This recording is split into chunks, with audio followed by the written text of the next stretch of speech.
கர்த்தராகிய இயேசு கிறிஸ்துவின் பரிசுத்த நாமத்திற்கு ஸ்தோத்திரம் சொல்லி உங்களை இந்த கிருபையின் புதையல் நிகழ்ச்சிக்கு வரவேற்கிறேன்.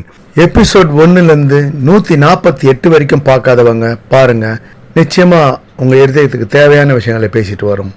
போன எபிசோட்ல 146 147 2 எபிசோடும் துயரப்படுறவர்கள் பாக்கியவான்கள், அவர்கள் ஆறுதல் அடைவார்கள்னு சொல்லிட்டு ஜீசஸ் சொல்லி அதுக்கு நிறைய விளக்கம் கொடுக்குறாரு.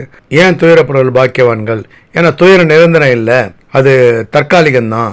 சந்தோஷம் சமாதானம் ஆண்டவர் தருவார், அதை சொல்கிறாரு.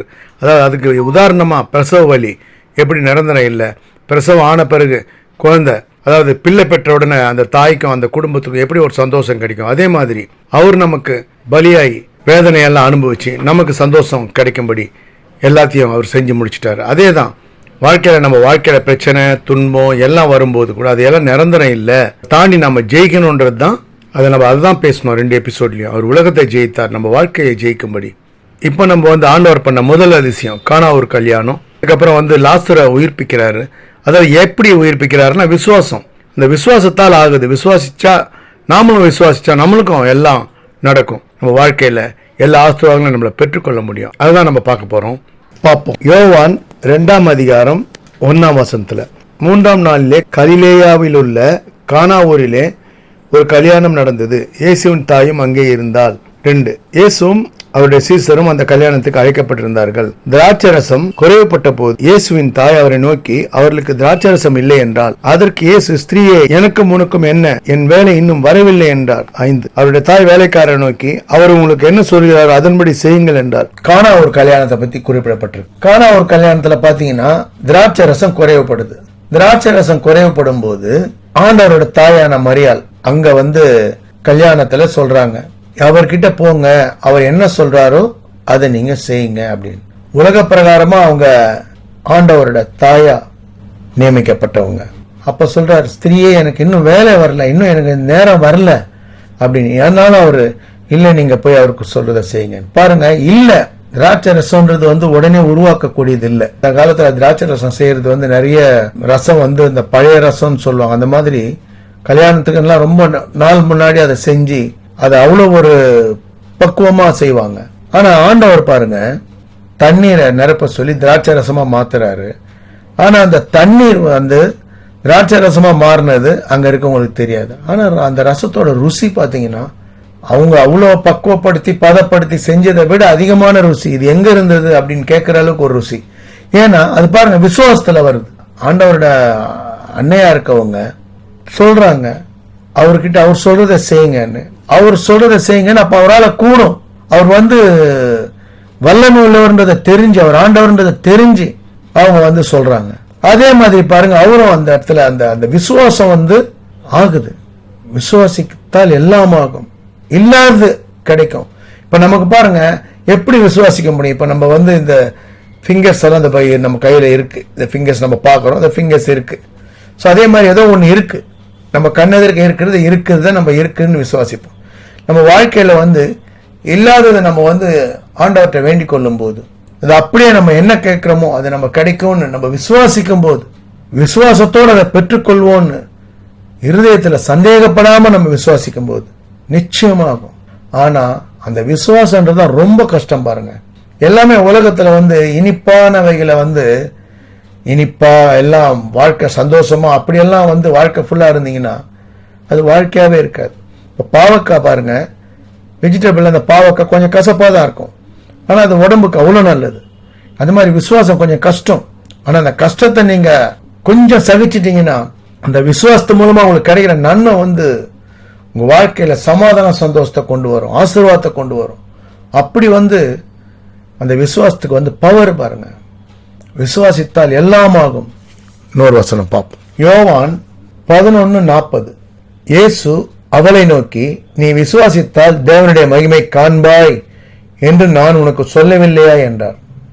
பாருங்க, இது எந்த இடத்துலன்னா லாசருன்னு சொல்லி ஆண்டவருக்கு அந்த குடும்ப நண்பர் பாருங்க, அவங்க குடும்பம் ஆண்டவர் அறிந்தவங்க.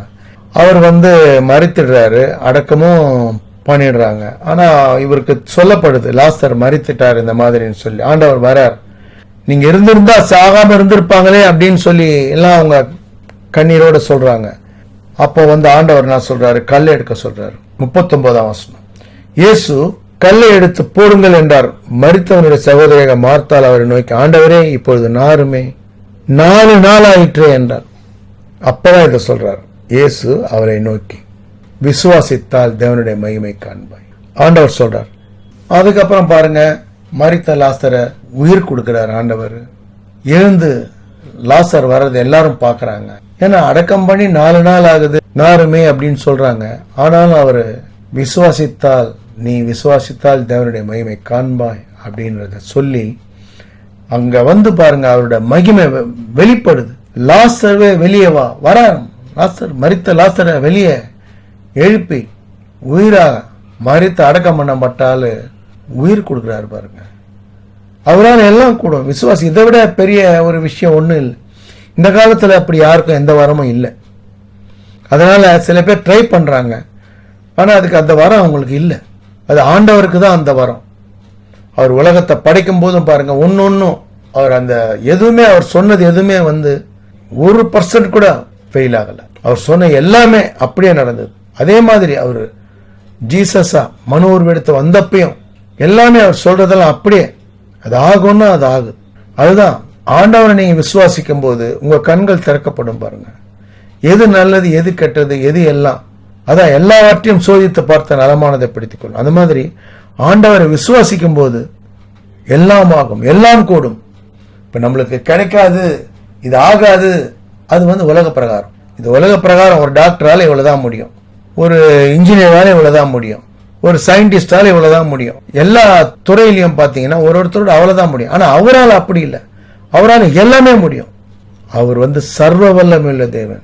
ஆனா விசுவாசிக்கணும் பாருங்க. நம்ம வாழ்க்கையில கூட விசுவாசத்தோட, ஆண்டவரே என் வாழ்க்கையை மாத்துங்க, நான் வாழ்க்கையில இந்த லட்சியத்தை அடையணும், எனக்கு உதவி பண்ணுங்க அப்படின்னு முழு விசுவாசத்தோட நம்ம செய்யற வேலை, நம்ம படிக்கிற படிப்பு, நம்ம செய்யற தொழில், ஒவ்வொன்றுலையும் நம்ம விசுவாசத்தோட, ஆண்டவரே நான் செய்யற வேலையை வாய்க்க பண்ணும், நான் போகிற வழியை வாய்க்க பண்ணும், ஆசீர்வாதமா சமாதானம் சந்தோஷத்தால் என்னை வழி நடத்தும், உண்மையில் விசுவாசம் ஒன்றே எனக்கு பலனாயிருக்கிறது, உண்மை விசுவாசிக்கிறேன், என் வாழ்க்கையை நீர் நடத்தும், என் வாழ்நாள் முழுவதும் சமாதானம் சந்தோஷத்தினால் ஆசீர்வாதத்தினால் என் வாழ்க்கை நிரம்பி வழியும்படி நீர் நடத்தும், உம்மால் கூடும், உம்மால் கூடாத காரியம் ஒன்றுமில்லை ஆண்டவரே, நான் விசுவாசிக்கிறேன் அப்படின்னு நம்ம வேண்டி ஆண்டவர்கிட்ட ஜெபிக்கும் போது ஆகும் பாருங்க.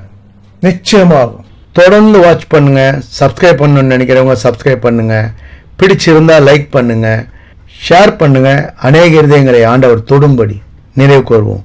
God bless you all. கர்த்தராகிய இயேசு கிறிஸ்துவின் விலையேறப்பட்ட ரத்தத்திற்கு ஜெயத்தை ஏறெடுத்து அவருடைய பரிசுத்த நாமத்திற்கு ஸ்தோத்திரம் சொல்லி நிறைவு செய்கிறேன். நன்றி. தேங்க்ஸ் ஃபார் வாட்சிங். தேங்க்யூ.